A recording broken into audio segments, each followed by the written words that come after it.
ახალი სასტუმრო სახელწოდებით კაბადონი რამდენიმე კვირაში სიღნაღში გაიხსნება. მას კომპანია რედიქსია აშენებს, რომელმაც მშენებლობაში 4,5 მილიონი დოლარი დააბანდა. უმაღლესი სტანდარტების სასტუმროში 21 ნომერია აქვს, 30 ადგილობრივი დასაქმდება, რომლებიც ამჟამად გადამზადებას გადიან. დღეს ტურისტული ინფრასტრუქტურის ეს ახალი პროექტი ეკონომიკის მინისტრმა ვერა ქობალიამ დაათვალიერა.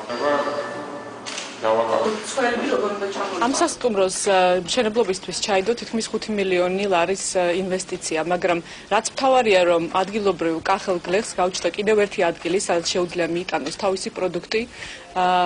ავტობუსის მძღოლს გაუჩნდა კიდევ ერთი ადგილი, სადაც შეუძლია ჩამოიყვანოს ტურისტების ჯგუფი და ადგილობრივ 30 ადამიანს გაუჩნდა ახალი სამუშაო ადგილი. ალბათ მინისტრთან საუბრობდით იაპონელ ტურისტებზე, ისინი ყველაზე პრეტენზიულები არიან და ესეც კი გათვალისწინებული იქნება, რომ ყველა სახის მოთხოვნა დაკმაყოფილდეს. არის 1000 მეტრამდე სპა ნაწილი სასტუმროში, არის 21 ნომერი, რომელიც აღჭურვილია თანამედროვე ტექნოლოგიებით სრულად.